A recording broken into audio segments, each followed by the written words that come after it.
Welcome to episode 147 of Silver Lining for Learning. We've had a couple weeks off to celebrate Easter and celebrate spring and all the different religious and spiritual holidays that take place around this time. And now we're back to reflect and share ideas before we start another long string of celebrating really interesting innovations that are happening across the world. So I am here with my co-hosts, and the floor is open, gentlemen, for whatever you would like to begin with. Hey, Kurt. I was worried that you had forgotten about our session this morning. I was just trying to update my life. All right. Put a little recharge in my brain, so I'm fine. Good.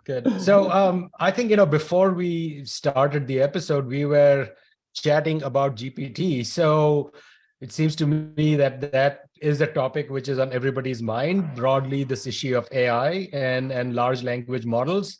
So we could start with that, but maybe we just go around, get some updates from people. I know, Zhao, you are in Madrid. Kurt has been running around at AERA, picking up all kinds of awards and writing papers. And in fact, Kurt and Chris met up in Chicago, which that would have been an incentive for me to go to AERA, is to hang out with you guys, but I didn't do that, but that's okay. So let's get some quick updates from people, because it has been a while since we connected, and then we can jump into and we can chat about GPT-3 or whatever we want to talk about. So yeah, I think I traded Chicago. I traded like Barcelona and Madrid for Chicago. So I think it's I'll give you the update. One of the things I've done in the last month is that I've been to Australia, been to Canada, in the US, and Spain. Actually, this is quite a big travel month. And most of the places I went, I gave talks written about education and to school leaders. A lot of them are school principals. And one of the biggest concern is ChatGPT. But I would not say a lot of the people are very familiar with it, or they have actually used it. And there was one school in Australia that's actively pushing teachers to use it, to demonstrate what Chris has said a lot about, turning AI into IA. How do you get better? How do you improve? So I think the conversation about wherever AI is taking us, or whatever we can do with it, and I think it might make sense, for this. So that I am, by the way, enjoying Spain. Spain is actually really beautiful. Both Barcelona and Madrid have much better weather than Eugene, Oregon. Well, Barcelona is one of my favorite cities, if nothing but for the Sagrada Familia, which is like this fever imagination dream of Gaudi. It's just amazing. It is amazing. It is amazing. I, in fact, just sent an email to my friends in Barcelona late last night, connecting them to one of our former guests, Sheila Jaganathan. So I'm hoping to go and get in Sheila's luggage so I can see Barcelona again. It's one of my favorite places in the world. My update, a little bit. Just attending Chris's session on AI and education during AERA was enlightening, and maybe Chris can tell us about that. Today I just sent you all the article that I had, I guess, published in the last couple of days. It summarizes or recaps the past decade of my research in open education and MOOCs, and particularly in self-directed learning. So it's titled "On the Trail of Self-Directed Learners," kind of written in the vein of my World is Open book. Is not a normal journal article. Has a lot of self-referencing, admittedly so, because it's about what kind of paths that my team has been led on, and what we found out. We have a sister article to that with 15 guidelines for self-directed learning that appears in the Open Learning, another journal, a few months ago. So we wrote two pieces about in December 2021, right around the time I got COVID, and I had a challenge to myself to publish or send 10 articles out for publication that month, and that was the last one I wrote, and it's a year and a half later, and it finally came out.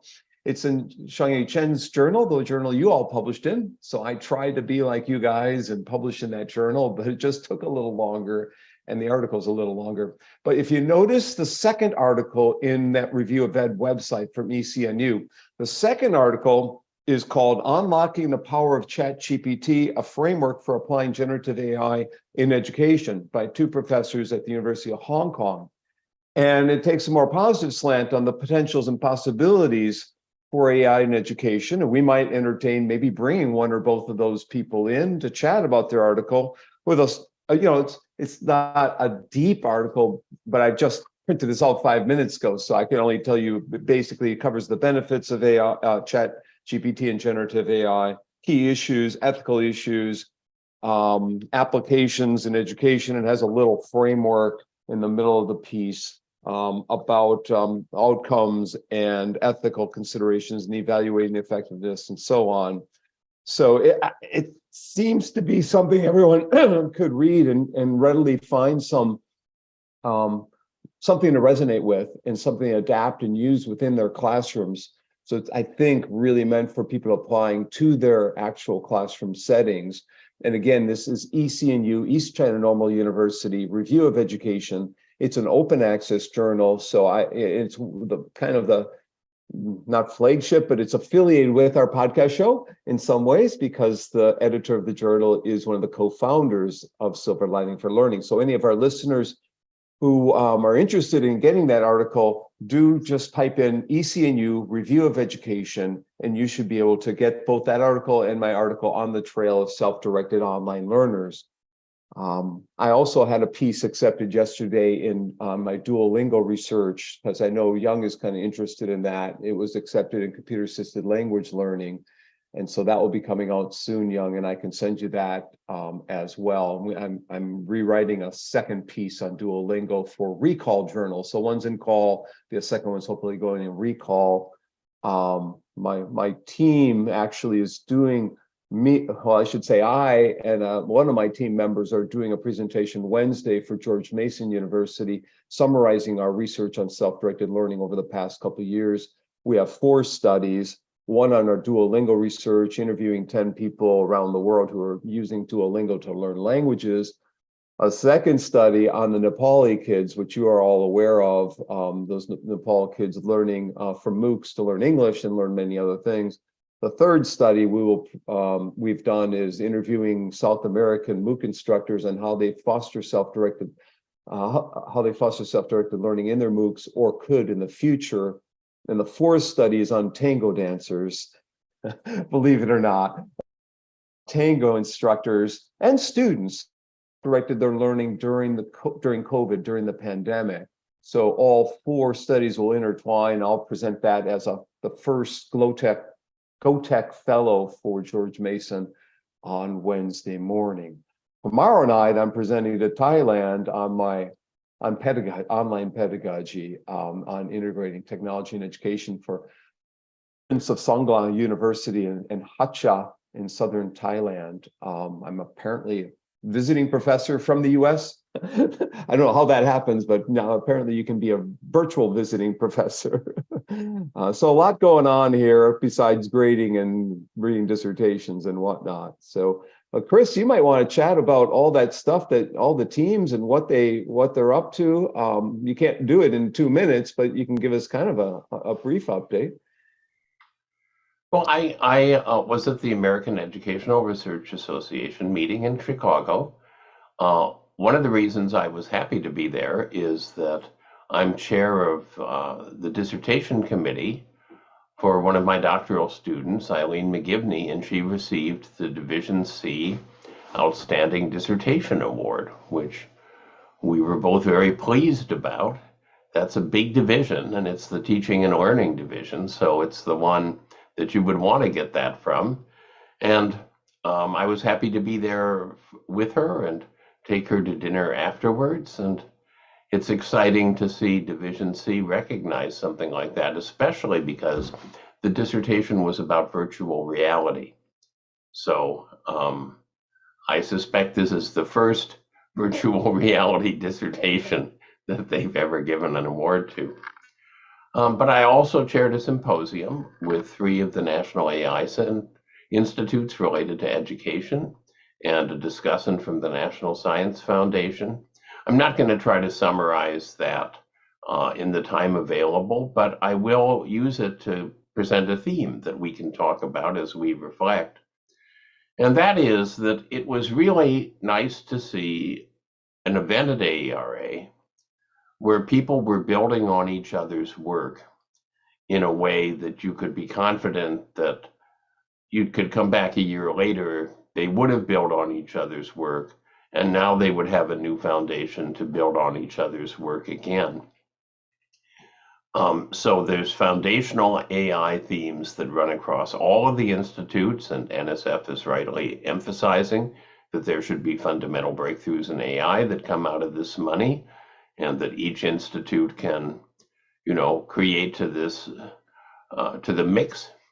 And then there's use-inspired AI, where the institutes have complementary missions, and so they're not duplicating each other's work. They're collectively cutting across a span of learners. But that's such a sharp contrast to what I've seen at AERA year after year, decade after decade, which is that people present little isolated bits of research, and there's no attempt to coordinate these in some way so that people might take a theme, say self-directed learning, and say, here's a map of all the unanswered questions. You work on this one, I'll work on that one. We'll get together and discuss what we found. We'll come up with a new research agenda based on the insights we got. Nothing like that. Even in the special interest groups, which are at least thematic so that people studying the same things come together, it's not cumulative.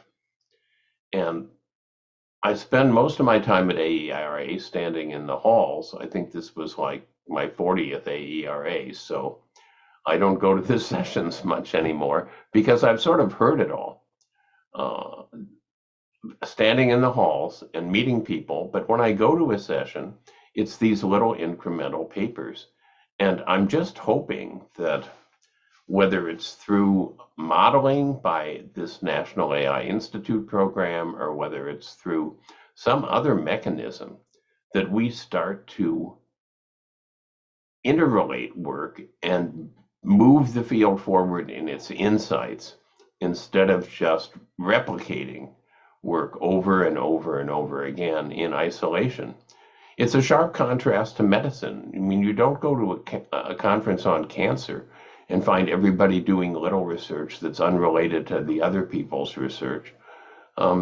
There's ways of integrating and building that we just seem to lack in education. So it's a continuing puzzle, and it's unfortunate. So I can say that I was at that session. I was really impressed by the depth of each presenter's project, but the integration too. It was almost seamless between parts. I mean, it's really felt like there was real momentum there. So that was much well beyond what we normally see at AERA, which normally is these small one-off studies, as Chris mentioned. And I have seen Chris in the hallways after sessions, and he's very engaging, chatting with all sorts of people, trying to find out what's going on and what's reality after the session. Tell me the truth, come to Jesus moments or whatever, just having casual chats with people. You find out a whole bunch more than what you find out listening in some of those sessions. But it's good to do both, as we all know. Yeah, if I meet one of my students, then I act as a booth babe and bring over people to introduce to them. In fact, you do. I've seen it happen. I want to mention that at AERA, we also saw and had a chance to have breakfast with one of our loyal listeners, Lydia Chow, and Dante Ying I saw as well. And the two of them joined me for lunch afterwards that day. So we had a long chat about the potential and possibilities in the coming episodes for Silver Lining for Learning. So I appreciate both Dante and Lydia offering suggestions to me, and more so, they were just so energized by the sessions we've already had that they're looking forward to the future. I'll also mention, since Chris mentioned his student who got an award, one of my students flew in from Korea to get the Outstanding International Research Collaboration Award with me, and her name is Min Young Do, and she's at Kyungwon University in Korea. I mentioned her because she's an interesting case. She graduated in 2004 and worked for a long time, but decided to go back into higher ed, which doesn't happen to a lot of people. So if you're young in this field, you actually can go to space and get into higher education. It's not an easy route, but if you work hard at it, if you're determined, if you have that plan, she had the plan to do that. She was self-directed and saying she wanted to go corporate a while, and then she wanted to do higher education afterwards. It just took her 16 years. But we've done about 14, 15 papers in the last 3 years, and we got that award. And also mentioned my other student, Mena Ju, who is part of that team, is going to get the Rising Star Award at United States Distance Learning Association meeting in July, and I'll get the Outstanding Research Award there. So a lot of things happening there on the award front, and it's great to see my advisees and Chris's advisees, and actually Young's advisee might be Dante. I'm not sure. Is she your advisee, Young? She is. Yeah, she's just tremendous. I mean, she's really done great work, and so we're delighted to have them as among our top loyal listeners. Punya, I think, has a comment. I want to bring us back to the whole AI thing because I have been really obsessing about it in a variety of different ways over the past 6 months or so, writing a lot on my blog, playing a lot with it. And, as I was thinking about it, there are these moments in my life where technology has sort of changed the way I think about things. I think the first one was when I was growing up in India in the state called Mizoram, where we didn't have electricity. And I remember the first time we got electricity, just running around from room to room, flipping switches on and off, because it seemed so amazing, right? That we can just flip a switch. Otherwise, the routine used to be every evening, you take these lanterns and you put them on in the house. I mean, I remember that moment. The next big moment in that sense would be when I got into the design program in IIT Bombay after my undergraduate in engineering, where I was like programming using whatever basic or whatever programming like Pascal, and working with the Mac for the first time. And I know for a fact that I wouldn't do the amount of stuff I do as a visual designer or as whatever, making videos or whatever I do, if it weren't for that tool. That just opened up possibilities for me that I had never felt where that I could achieve. And I think the third moment was, and Zhao, you and I can sort of resonate around that, is like finding this thing called WebStar. Do you remember WebStar? That I was in this office, in this lab, in all by myself in this lab in Urbana-Champaign, and fired up this program called WebStar. And I went to another computer, typed in an IP address, and the stupid hello HTML page came up. Then I go back to that machine and I change one word, save, come back, reload, and that word is changed. And I remember thinking at this moment that a kid in Hong Kong or somebody sitting in Hong Kong could see that page if they had that IP address. And I felt that something dramatic had changed. And frankly, it has transformed my professional life. I mean, my career wouldn't be anything close to what it is today if it weren't for the fact that, the piece that Matt and I wrote which was published in 2006, was on our website since 2004. I've had a website since like 1997, 6, something like that. And it has changed, I mean, for better or for worse, the world in ways that we can't imagine. And I remember like this few months back sitting and just playing with GPT when it started coming out with first it was like DALL-E and those, started playing with that. But these large language models, and don't get me wrong, I mean, I have a whole blog post which I would love for people to read, which is called ChatGPT is a Bullshit Artist.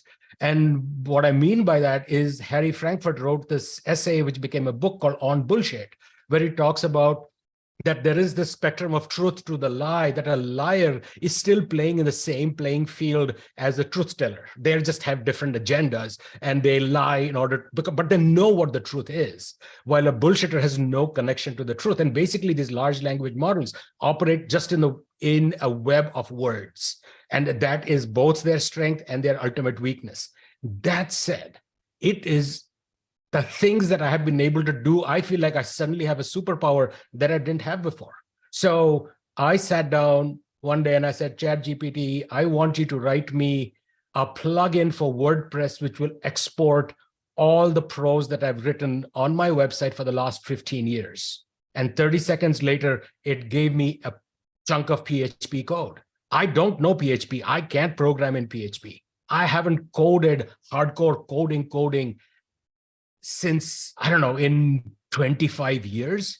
And then I went and ran the plugin. I asked it, give me step-by-step instructions. It gave me step one. And I said, give me one instruction and wait till I say I've done it before you give me the next one. And it'll be like, okay. And I did it step by step. It exported all the thing. I had a text file, but the text file had all this HTML gunk in it, all the tags and everything, because I hadn't told it to do so. So I went back and said, can you rewrite the code to clean out this gunk? Like, oh, sure, here we go. And literally 5 minutes later, I had this text file. Now, just like I feel like, when Steve Jobs used to talk about that the computer is a bicycle for the mind, in the sense that, that humans, we move from point A to B, a bicycle just takes our energies and speeds it up. And I think that these tools are like that.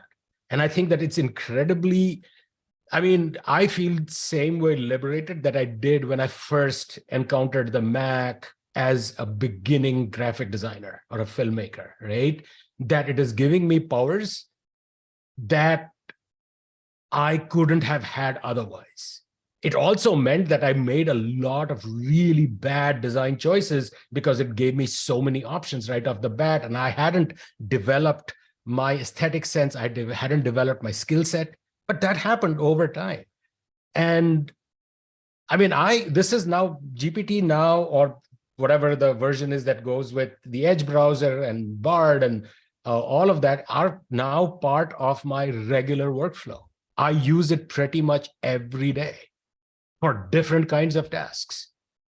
Whether it is to take an email which seems a little too angry and say, hey, make this nicer. I still have final say, I edit it, right? I was struggling with the structure of a paper, not knowing what questions to investigate. So I said, hey, I want you to answer the next set of questions as if you are an educational researcher. Do you get it? Like, yep, I do. All right, I'm trying to write a paper about Jiddu Krishnamurti and John Dewey. What are some interesting questions I should ask that I should be thinking about? And it gave me 7 questions. 3 or 4 of them, okay, very obvious ones, but there were a couple which were intriguing. I have been you go to my website, like my last, I think 3 months has been just thinking about it, playing with it, and trying to find its boundaries, its weaknesses, its strengths. I have used it to understand mathematical ideas. So I'll say, okay, explain to me why when you multiply 2 negative numbers, you get a positive number. And then we engage in a conversation. And it helped me understand that multiplying by a negative number is rotating by 180 degrees. So if you multiply twice, you end up facing the same way, which is a pretty cool insight. So I don't know what what it's going to be. I have huge fears of it as well. And we can talk more about that later, what my concerns are. And there are solid concerns. But I also do feel that it is a bicycle for my mind. And just speaking personally and selfishly, I am deeply energized by what I see this thing can do for us in education, for us personally, and so on. So I could go on and on. As you can tell, I've been thinking and writing a lot about this, and there's a lot more that I want to write about it. But right now it's all on my blog because the publication process, like Kurt, you submitted that in 21, it gets published today. By then, who knows what this technology is going to be, right? So it's much more immediate to write it right away. So anyway, I can go on and on. Like I said, there's a lot there to unpack. So whoever wants to. Well, I'll build on what you're talking about. And I agree that there's definitely some things that generative AI can do that are useful, that we're still beginning to understand. And I think there are things that generative AI can do that are dangerous, and we're still beginning to understand those as well. And it's going to take some time to sort all that out because it is generative and it's a black box. So a lot of these behaviors are essentially unpredictable. It's like meeting a new person who's kind of interesting but weird. And it takes a little while before you sort out exactly what they're good at and what they're not good at, and where you trust them and where you don't. But in a larger sense, one of the themes that we've talked about again and again on Silver Lining for Learning is whether you use technology to do things better or whether you use technology to do better things. And whether ChatGPT is dangerous or useful in how you're planning to utilize it, you need to change your pattern of learning, your expertise, your contribution to work and life, because ChatGPT is going to be a partner for you. Generative AI is going to be a partner for you, and you need to complement what it does instead of looking only at ways that it can save you time in doing something that you would do anyway. And there's a lot of discouraging things in all the, I'm going to use a technical term here, bullshit that I read about generative AI by the same instant experts that knew all about VR and knew all about the metaverse and know all about whatever the next technology is without having any genuine background whatsoever. But what I'm not reading about is how we need to change the outcomes of education, not only using generative AI to make our educational processes better to produce the outcomes we're producing now, sort of automating the old model, but actually using generative AI and anything else we can think of to develop different kinds of outcomes that emphasize things that we've talked about on this program from the very beginning, things that were identified long before the pandemic and long before ChatGPT as what students really need to be productive in a global digital economy and civilization. And it's just so discouraging that once again, the whole conversation is, it's like the monks in the Middle Ages. They're working on the illuminated manuscripts, and Gutenberg comes out with the printing press. And the monks are saying, okay, I guess we need to illuminate these manuscripts in a way that, makes them easier to print. What they're not saying is, wow, we should stop doing this and teach people to read, because they're going to suddenly have access to all this knowledge that we've been the sole source of. And what they need to know is different than what we're putting in the illuminated manuscripts. So it is discouraging to see the absence of that in the discussion yet again. And I don't know what it's going to take in order to finally move us to that point. So I got startled the other day by an email saying, Dr. Bong, we put what you sent us into ChatGPT, and how do you like the way this brochure reads on your presentation that you're going to do in Japan next December for ICCE, International Conference on Computers in Education? I'm like, what? Oh no, we put all what you gave us, and it all put objectives that you're going to have for the session, doing a workshop on writing and publishing. And then we have the objectives and the goals and the audience and all that, the description and everything. Do you like it?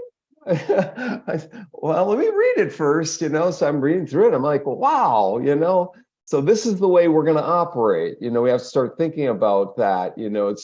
we're going to have our AI assistants, right, to be helping us with all the requests that we get to do this or that along the way. I also mentioned that I'm started a research team. I shouldn't say I started a research team. One of my graduate students pulled me into a research team with her. She's very bright. Unfortunately, Purdue got her. We couldn't give her funding at Indiana. We're in trouble. So Purdue's got all the money and she's got a full ride up there. We're going to form we have a research team going for about 6 months looking at YouTubers who are self-directing their learning into language learning using ChatGPT and teaching others about the language learning possibilities of ChatGPT. So that's an area that I'll be investigating and sharing with us in the coming months, the results of our research in that area. There's 3 of us, we might get others as well. Everyone seems to be interested in it. It's going to be an issue. Who do we say no to get on the team? But as a couple last things, as Punya was talking, just a little fun thing, and talking about your first website in 1997. I don't know, Chris and I and Young, it was around the same time for all of us, maybe 96 or 95. I wonder if we could have a show at the start of some show where we call up our first homepages using the Wayback Machine. That might be kind of humorous to take a look. I remember in August of 1999, late August, on a Friday morning at 8 o'clock, I was teaching a class, believe it or not, Friday mornings at 8 o'clock back then, and we got full. I mean, back then you could get students to take classes. And one of the students, who's a returning adult student sitting in the 3rd row, looks at me and he looks at the website that I showed him, the homepage, and he says, "That's awful. That's a terrible website. Whoever came up with that?" And I thought, oh my God, who enrolled in my class? His name is Steve Schatz. He's a good friend now. Yes, Steve became a mentor for me. So you sometimes have students in your class that mentor you in new technologies and what you can do with them. And we have to embrace that, them in and learn from them and so forth. Kind of wondering the avenues that we're going to have with ChatGPT.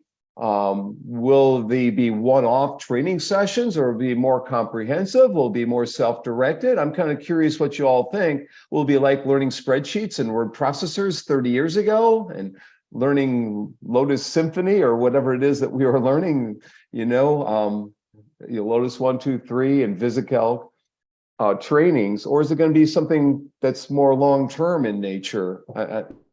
It's going to be, something that will be with us for, every year or every minute. We'll be learning something new about the way that generative AI can help us in life. It's not going to be like learning WordPerfect or Word or Excel or some other technology tool that's out there.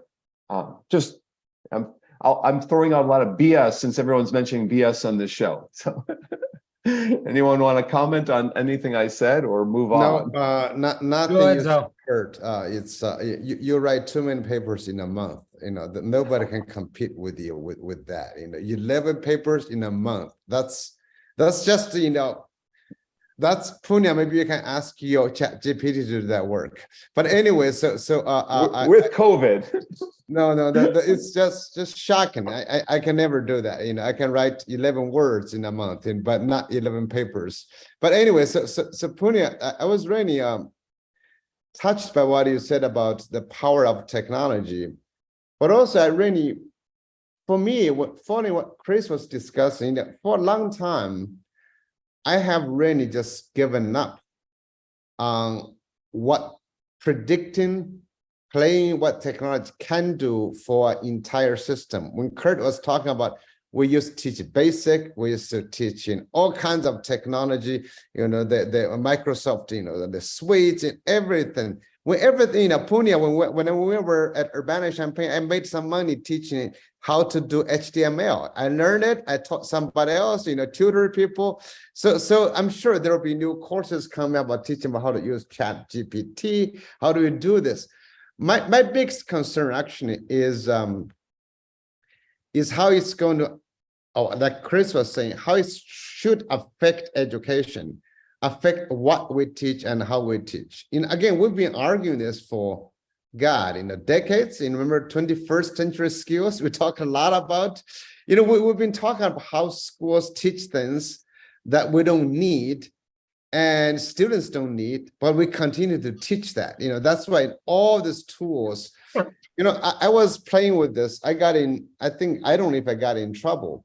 Last month, I wrote a little blog post. I did not publish my blog. I published the Asian Education Foundation's blog. They asked me to write it. Then the University of Melbourne published it. I said, let's imagine, is it possible for second language courses not to teach second language anymore? Because Punias, I saw that you put in translation in there. I said, today's machine translation is so powerful. If for simple use, tourism, simple things, you really can do it. You can, no problem. You really can, with speech, no problem. But I'm not claiming second language, learning is not good. But the way we teach second language has completely failed. A few of us succeed. So if the majority of us fail anyway, and for the practical utilitarian purposes, the linguistic competencies can be done by machines when you travel. And those who want to learn to be competent in another language, we should do it. But we waste the majority of people's time, without learning. So I was just inviting. Then we did a webinar. Several hundred people came. I was really afraid of a second language teacher trying to kill me. So you are talking about not teaching second language.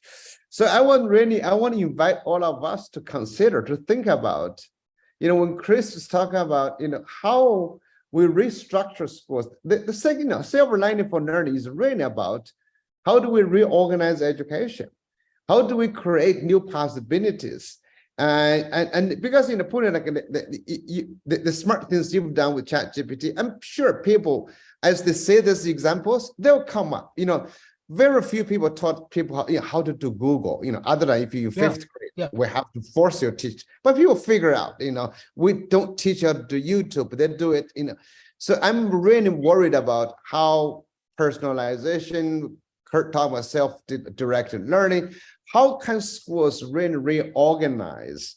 And also at the same time, I'm also worried about ChatGPT may make life more interesting outside school for many people than within the school, in the class. So because this is the part that I have been very deeply sort of concerned about, which is that piece that I wrote, that ChatGPT is a BS artist. The point I was trying to make through that, and I have a link on the chat on YouTube, I made a video of myself giving a small talk, which was entirely AI generated. And it looks pretty credible. It looks like me.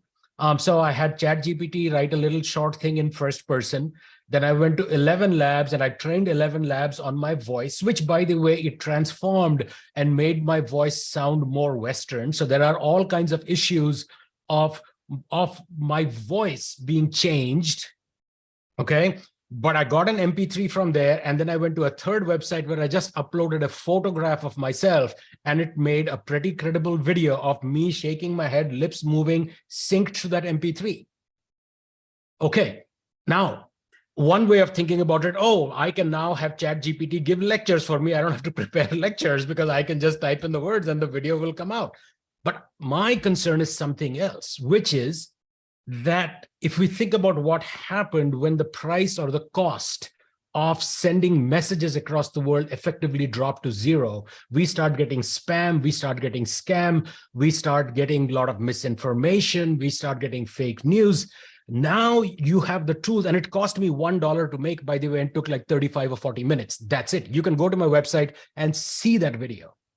Okay. Now, when the price of creating content, which could be of any nature, which is incredibly credible, drops to zero, the consequences for the geopolitical, social, economic systems that we live in, where there are many bad actors who are willing to, we just have it today. YouTube's algorithms of engagement, because that's all they care about, how long you spend on the site, basically pushed people into extreme videos and positions.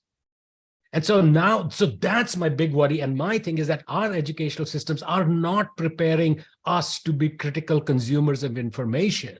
And media literacy, the way we define it, has always been about the technology, when really it should be about human psychology. That we have confirmation bias, that we tend to believe stuff that is thrown at us undiscriminatingly. Those are the kinds of things that we need to be thinking about in our educational system. And we are not. We are in a very outdated mode of thinking about how we consume, how we interpret, how we act on information. And so my big worry is that these kinds of technologies are going to make the creation of, or are going to empower bad actors in ways. I mean, there is another one. There was a paper out of BYU called digital silicon, what is it called? What do they call it? Silicon sampling or something that way, where you can ask GPT to take on a persona and you can test messages, like which works better or not. So now think about that power in the hand of marketing. Think of that power in the hand of political actors. Think of that power in the hand of Zhao Yi and I have talked about authoritarian regimes of manipulating humans. Right? I mean, the implications, just the want to darker add one implications more of this thing. are crazy.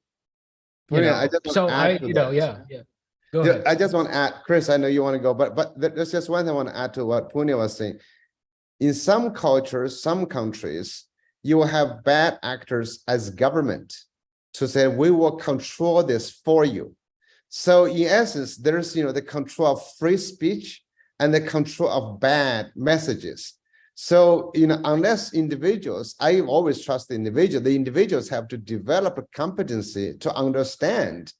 And it's difficult, but we need to understand, instead of trying to believe in some big brother can watch everything for us. And I see ChatGPT or similar tools be used to control people by government with deliberation. Chris, go ahead. I'm sorry. Yeah. No, not at all. I want to talk about second language because I think it's an excellent illustration of these issues. So I'm sure that there are people now who are saying, I'm glad I didn't waste time learning X language because now I can get instant translations. I can, use AI to translate what I'm saying in my language into somebody else's language, et cetera, et cetera. Problem solved. What people don't realize is that language is not simply a different set of words for the same thing. That it's a way of thinking. A way of thinking that's based on a culture, a way of thinking that's based on a setting, a way of thinking that's based on a history. And that when you're able to think in a different language, not kind of translating sentence by sentence into your own language, but actually thinking in a different language, which is in a way the goal of second language learning, then you have a different way of thinking, a different lens on the world. Alan Kay meant his statement about a change in perspective is worth 80 IQ points. That's to some extent what a second language is. So here's the dilemma. We can use generative AI naively to kind of get rid of second language learning and just take whatever generative AI turns our language into as effective communication. Or we can use generative AI to help us with the challenging issue of actually learning to think in a second language. It can be used either way, but again, knowing human nature, I think what's going to happen is that it'll just be used for sort of translation as opposed to using it to really deepen the kind of thinking that people are doing. So Chris, that's a very good point. I think it's second language, if you bilingualism actually has a lot of more benefits other than just thinking, in another culture, understand other language, understand other psyche. It also actually technically, I think some Canadian research shows that it delays, your mental dementia. Really, it's a lot of benefits. I think the problem is that by and large, most second language learning in schools are not successful. That there's a guy, I forgot his name, from University of South California, said success in learning a second language is only of pathological value. So that was from a US perspective. It's pathological, but only just you're sick, you get to be successful. If you look at, like you spend 3 or 4 years of Spanish, you can barely order a drink in Cancun. That's just, so a lot of, that's the big problem in this, So I think if you look at especially in Canada, especially in the US, we have so many immigrants come in, we actually get rid of their native language, then we shall teach them back. It's a lot of problems, I think if we can rethink about how AI can help with the second language, rather than just using for translation, it will be meaningful. The reason I was inviting people to reimagine, I was actually invited to imagine something else. I said, what if we use second language courses to teach something called a global competence? Just to understand the global issues, understand other people, understand the differences, and then add a smaller level of linguistic capabilities, because there's communication capabilities, there's cultural capabilities, there's linguistic. I think in second language learning, in some countries, for example, you teach Mandarin Chinese for 25 minutes for 4 times a week. I said, what are you expecting kids will learn? There's almost nothing. But so we have those kind of unrealistic views, about a second language. And Punya, so, go ahead. can I just add something quickly, Punya? yeah, sure, please. Recently I had Professor Grace Perez from Tufts University talk to my class. Grace was on a prior episode of Silver Lining for Learning. One of the things she studies is translinguism, where kids are working in science, and in describing what they're seeing, they're mixing languages. Some of what they say is in English, some of what they say is in Spanish, or whatever their primary language is. And what she's finding, which isn't surprising, but it's controversial, is that the translinguism is more powerful than either language in its pure form, because it's really about thinking. But of course, the language purists are horrified by translingualism, and they're punishing students for doing that. So it's a mess. Yeah. So, Chris, I just want to thank you for bringing up this issue of a language being more than just, words strung together, which you can easily try. Because there's a wonderful, great author by the name of Jhumpa Lahiri, who, wrote in English. She's Indian American, wrote in English. Phenomenal author. And then a few years back, she just left and went to Italy and to learn the language and to write in that language. And she has written some wonderful books about this. And she has gone to the other extent of translating her Italian book that she wrote into English, and the challenges of doing that, how each language has a certain flow, way of thinking. And there is a sort of a deep cultural humanity which is associated with the language and ways of thinking that I think in this day and age where we think that, we can just plonk something and it'll translate, we are losing that. And I think that, and chances are you are right that most of us will, most of the world will start using these tools, because I have done translation using this and I'm actually quite blown away. If I put factual text in it and say, I did this, like write it in Hindi and then write it out phonetically so that somebody who doesn't know Hindi will be able to pronounce it. It did it. And it was actually, I was quite blown away. And in fact, Sundar Pichai, the CEO of Google, just recently said that one of the things that surprised them when they were working on their large language model, Lambda, is that it's appeared to have learned Bengali all by itself. They had not trained it on Bengali. And suddenly they found if you asked it a question in Bengali, it was giving very coherent answers in Bengali.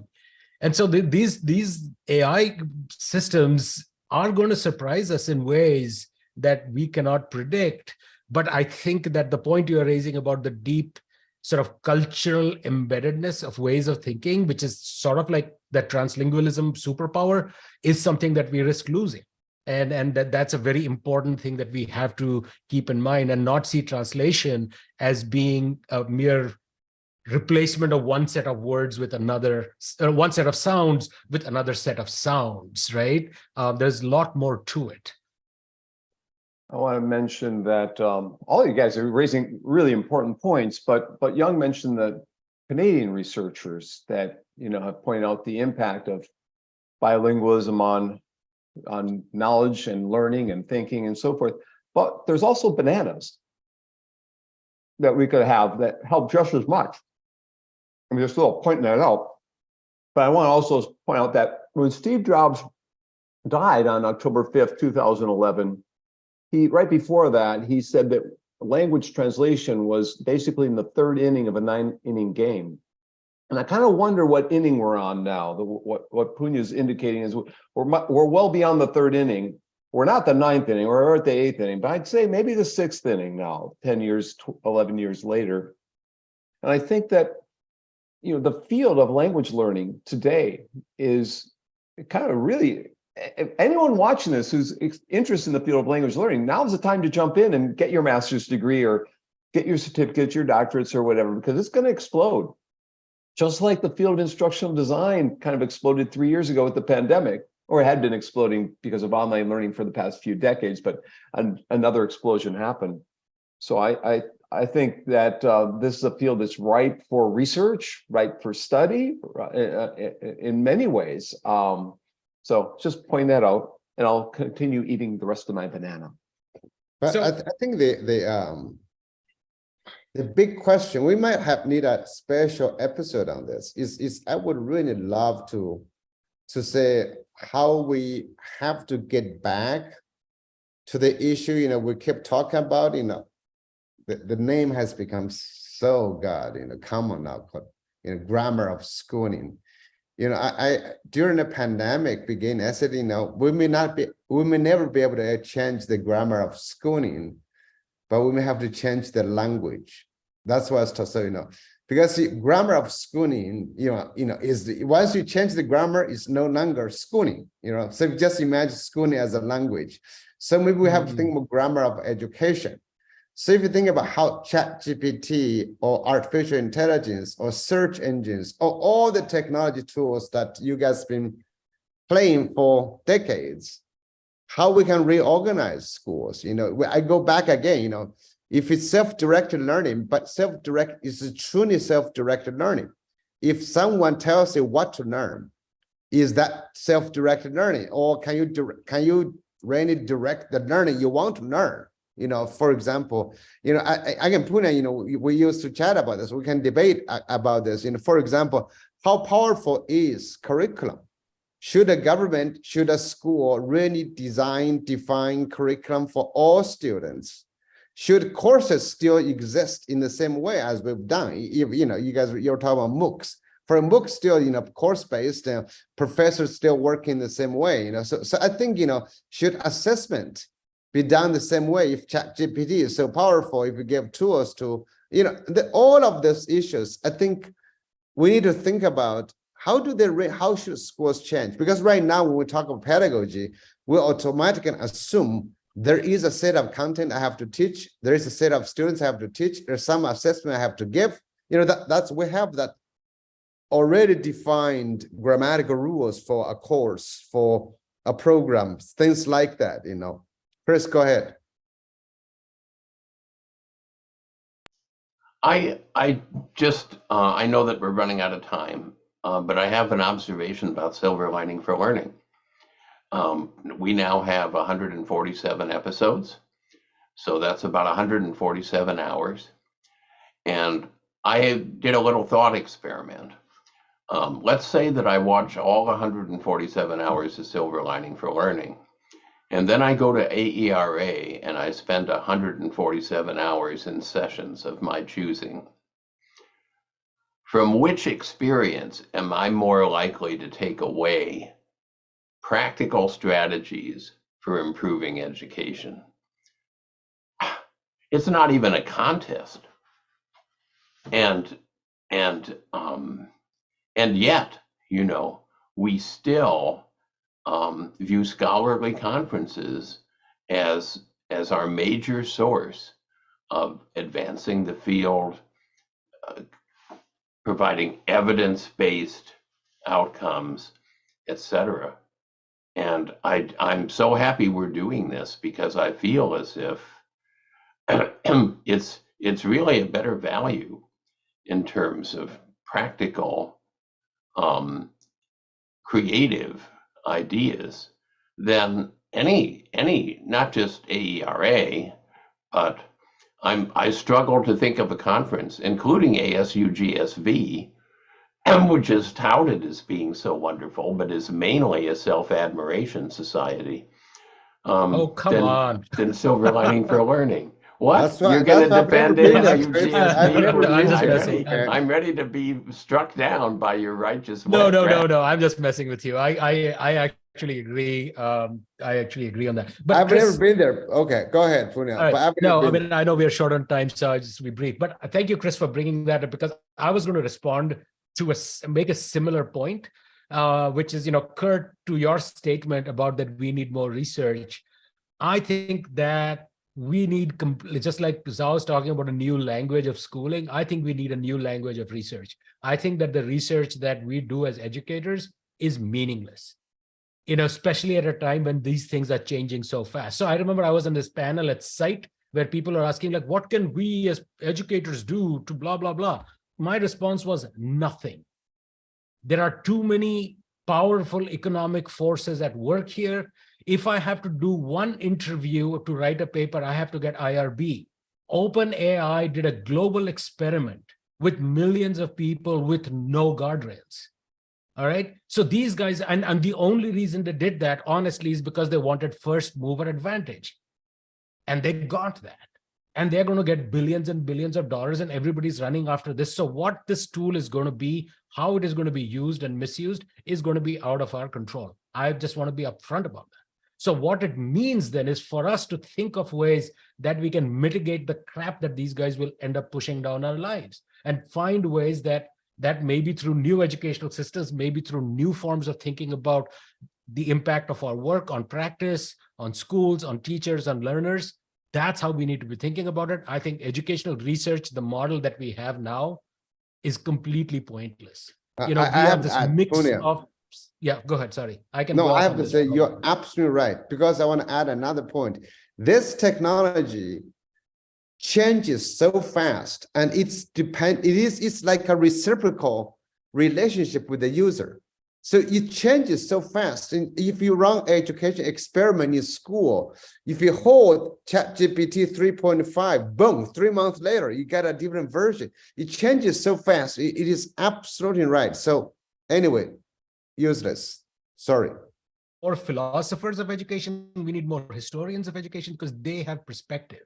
You know, we need more ethicists in education. What we don't need are people who are running control experiments on one version versus the other of this or that, because those are meaningless in a world which is in flux and its impact is zero. We cite ourselves. So Chris, you're absolutely right. Why is going to AERA or any conference? It's great to meet friends, but the sessions, do they inform us in a way that change what even we do, let alone what the field does? I don't think so. I don't think so. Like, this conversation is going to make me think harder about some of these things than many sessions that I go to if I go to a conference. If I go to the sessions at all, I'm usually hanging out in the corridors, meeting people. And that's great. I mean, that's the reason conferences are, you know. We just built that whole submit papers thing to get together, you know, to be honest. So I want to pitch next week's episode. We've had prior programs that talk about Finland and the very interesting things it does with teachers and pre-college students. But I was fortunate to have a wonderful person from Finland as a master's student. Now she's an alumnus, and she's in the higher education system in Finland. And I found myself asking, if there are these wonderful graduates from the pre-college system, what happens when they hit higher education? What happens when you have that kind of a foundation to build on? So we will have 3 representatives from the top 2 universities in Finland next week to talk about the Finnish way of preparing university students for life. So hope to see you then. Take care. And the time is 12 o'clock? The time is 11 11. o'clock. Sorry. Thank you for reminding me. The time is 11 o'clock.